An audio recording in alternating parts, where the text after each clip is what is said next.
Hey, today we are going to talk about this new word today, and it's called a relation.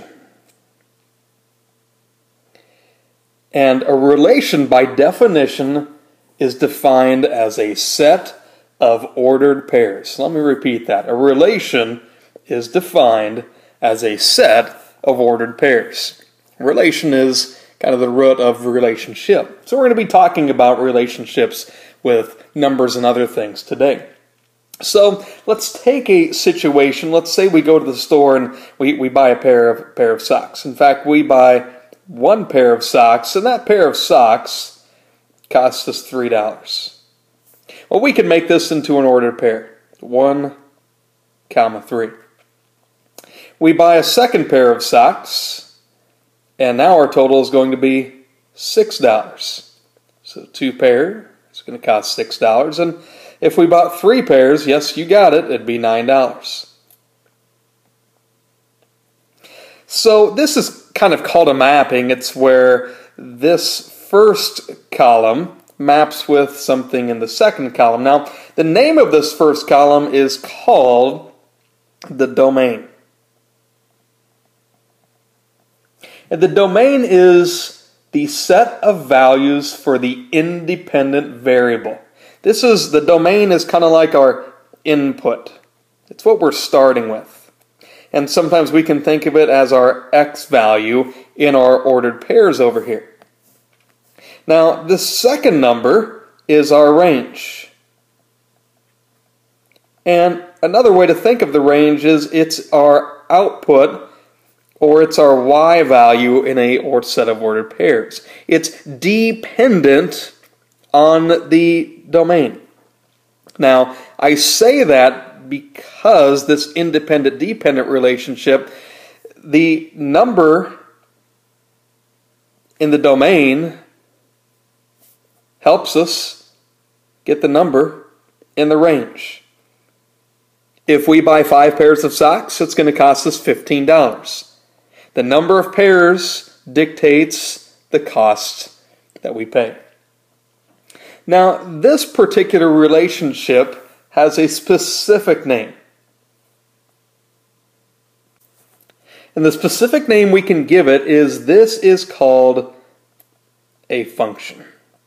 Now, not all relations are functions, but this one is.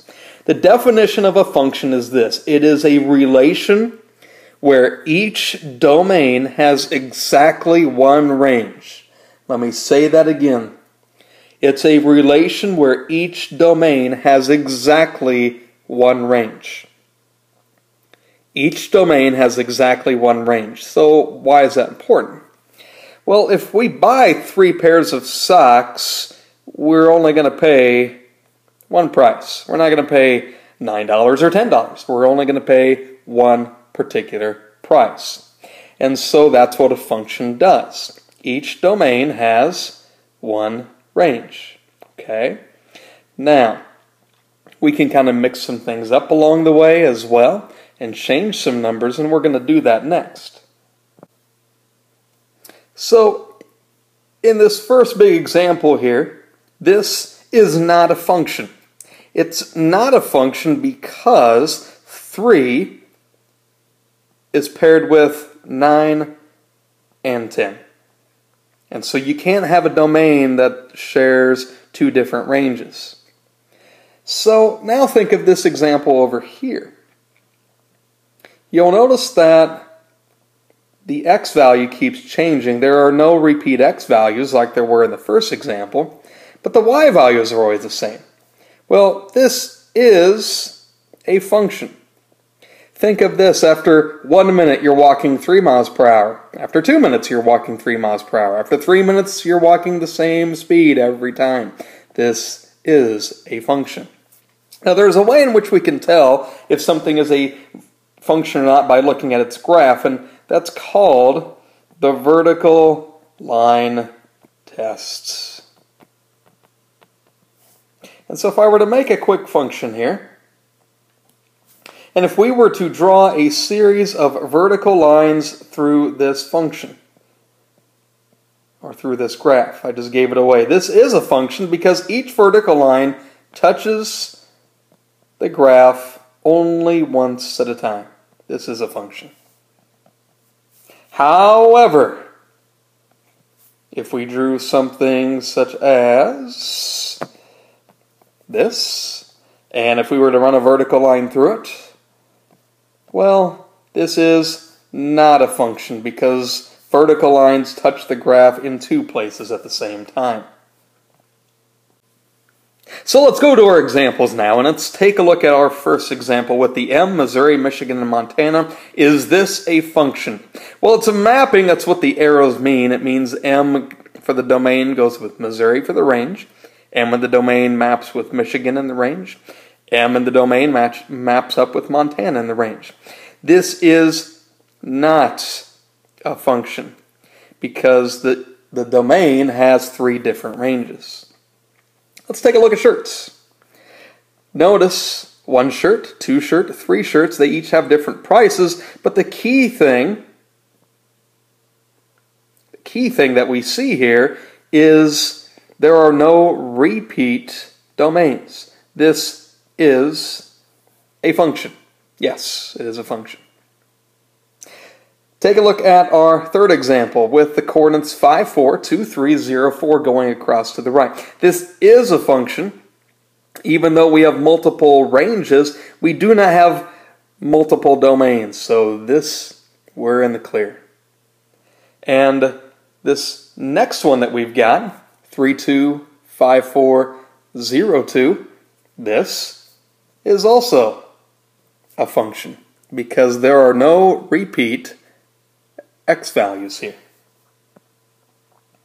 Now if we jump down to the graphs and we think about the vertical line test, if we put a vertical line anywhere on this graph, well, even if just one vertical line touches the graph twice, it shows that it is not a function.